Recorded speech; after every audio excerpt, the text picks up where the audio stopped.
Como varia a temperatura do ar? A temperatura varia devido à pressão atmosférica, temperatura do ar, umidade relativa, velocidade e direção do vento, precipitação e radiação solar. As amplitudes térmicas. A amplitude térmica designa-se a diferença entre a temperatura máxima e a temperatura mínima, registada num determinado período de tempo. O que é a umidade do ar? A umidade é a quantidade de vapor de água na atmosfera. Como se formam as nuvens e a sua classificação? As nuvens formam-se a partir da condensação do vapor de água existente em ar úmido na atmosfera. A condensação inicia-se quando mais moléculas de vapor da água são adicionadas ao ar já saturado ou quando a sua temperatura diminui. E o arrefecimento de ar úmido que se eleva na atmosfera é que dá origem à formação de nuvens. Nuvem é um conjunto visível de partículas diminutas de gelo ou água em seu estado líquido que se encontram em suspensão na atmosfera após terem se condensado em virtude de fenómenos atmosféricos. Existem vários tipos de nuvens, altas, médias e baixas. Nas altas existem cirro, cirrocúmulo e cirrostrato.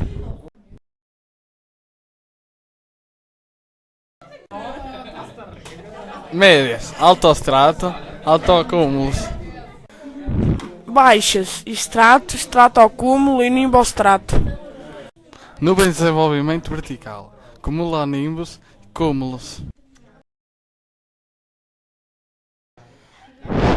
Como se forma um nevoeiro? O nevoeiro é um fenómeno meteorológico consistente em nuvens muito baixas, a nível do Sol e formadas por partículas de água muito pequenas em suspensão. Como se forma a neblina? A neblina é formada pela suspensão de minúsculas gotículas de água numa camada de ar próxima ao chão.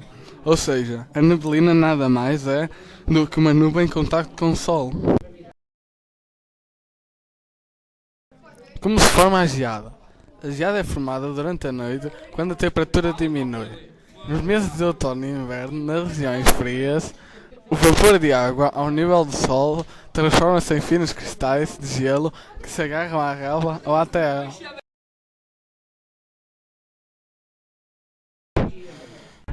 Como se forma o orvalho? Orvalhos são aquelas gotículas de água que são encontradas nas plantas logo de manhã cedo.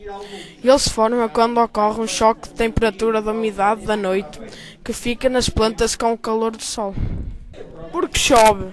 As gotículas de água existentes nas nuvens são tão pequenas que o menor movimento ascendente as mantém a flutuar no ar. Mas se as gotículas crescerem, podem tornar-se demasiado pesadas para que as mesmas correntes as mantenham, e as gotículas caem sob a forma de chuva.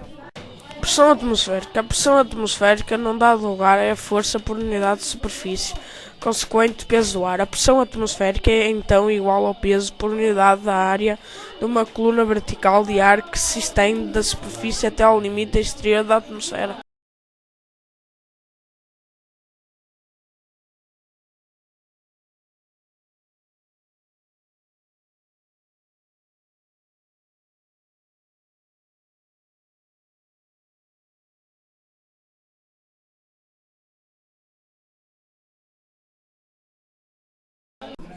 Trabalho elaborado por Hugo Machado, número 6, João Coelho, número 7.